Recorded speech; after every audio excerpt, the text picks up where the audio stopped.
Jeg beklager at Høyre er så små at jeg må ta ordet så ofte som man blir møteplager, helt ufrivillig. Hele Stortinget mener at DNA-analyse og DNA-reform er et viktig virkemiddel for å oppklare saker raskere. Store midler er brukt på å kurse politifolk og andre over hele landet, og det er jo et godt og viktig mål når en samlet komité, i likhet med regjeringen, uttaler at Norge skal være ledende i verden på bruk av DNA i straffesaker, og at det finnes et godt apparat som kan bidra til å analysere slike funn. Når Høyre vil ha en sammenligning av måloppnåelse i DNA-prosjektet i Norge sammenlignet med Sverige og Storbritannia, som har gjennomført lignende reformer, så er det riktig at det har skjedd for en tid tilbake, sammenlignet med hva vi har gjort selv. Men når flertallet sier at det vil ta noe tid før man har full effekt av registrene etter at lovendringene trer i kraft, så er det en halv sannhet. Av ren og skjær ideologi så velger man altså å verne en statsinstitusjon som har hatt årevis på seg til å bli akkreditert, men altså velger å ikke bruke et delvis privatfinansiert analyseinstitutt som er det, og som erfaringer fra England viser med all mulig tydelighet at det vil være naturlig å satse på. Og jeg synes at det hele når altså parodien når man i Næringsdepartementets skrytevideo for hvor man satser på kvinnelige gründere, så bruker man Genas primus motor Ragne Farmen, mens altså Justisdepartementet i en overgangsfase ikke engang vil kjøpe de tjenestene som Næringsdepartementet skryter av at hun får til. Og for å gjøre parodien enda større, så velger man altså av distriktspolitiske hensyn ikke å overta Gena, slik at man umiddelbart kan nytte et etablert kompetanse og fjerne da de ideologiske sperrene, men heller bruke år og dag på å etablere noe i Tromsø. Med rette så kan man jo forstå Genas frustrasjon på vegne av alle de voldtektsofferne, kriminalitetsofrene, som man kunne bidra til å oppklare saker raskere for, og at personers faglighet og dyktighet er av null interesse for det sittende rødgrønne regimet. Og i stedet så bruker statsråden i sitt svar til komiteen leder av sporseksjonen ved RMI, en europeisk nettverksorganisasjon bestående av statseide laboratorier som forsikring på kompetansen.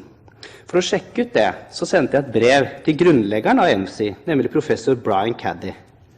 Rettsmedisinsk institutt har hele tiden falt utenfor kravene for å kunne representere Norge i medlemskapet fullt ut, er kun invitert på nåde i en arbeidsgruppe, fordi at man kun er et DNA-laboratorium underlagt et universitet. Og det er ganske interessant at denne professoren faktisk ser åpenbare problemer med universitetseide DNA-laboratorier, og at ENFSI er altså rett og slett ikke kjent med leder av sporseksjonens kvalifikasjoner, eller oppfatter at Norge omtrent deltar. Og når vi i tillegg husker hvordan McKinsey hudflettet Universitetet i Oslo 11.1. og kaller Universitetet i Oslo for et anarki, så kan det stille spørsmål seg med hvorfor RMI trives så godt som man gjør her. Gena i Stavanger er kvalifisert og kompetent, og til nå så har det altså vært de eneste i Norge som oppfyller kravene til akkreditering, som anbefalte EUs rekommendasjon nummer NOR 92.1, og nå er altså foreslått som krav i EU. Det er faktisk en uttalt bekymring at RMI ikke er akkrediterte. Det som da DNA Working Group i ENFSI oppfordrer alle sine medlemmer til å ta seriøst, og det er altså den eneste organisasjonen, rådgiver til EU i denne type spørsmål, som nå da Sverige og Spania foreslår skal bli obligatorisk. Det foreslår de i juni 2009. Gena underviser i rettsgenetikk ved Universitetet i Stavanger. Har altså vært DNA-sakkyndig ved second opinion i norske domstoler siden 2006.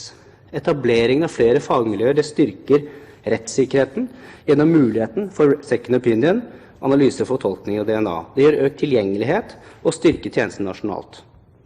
RMI kunne jo da for eksempel kjøpe tjenester fra Gena. Det ble tilbudt i august 2006, i desember 2008, men hadde altså ifølge egne oppfatninger ingen restanser, ingen utfordringer i forhold til saksbehandlingstid. Og når vi ser i Aftenposten at det tydeligvis er så store personkonflikter ved RMI, at man ikke får gjennomført det et samlet storting har av intensjoner, så er jo for så vidt det et argument i seg selv, at man er alt for sårbar når altså personkonflikter kan medføre at et helt institutt, statseid monopol, ødelegger for Stortingets intensjoner, som har vært å oppklare kriminalitet raskere, bedre, mer rettssikkert.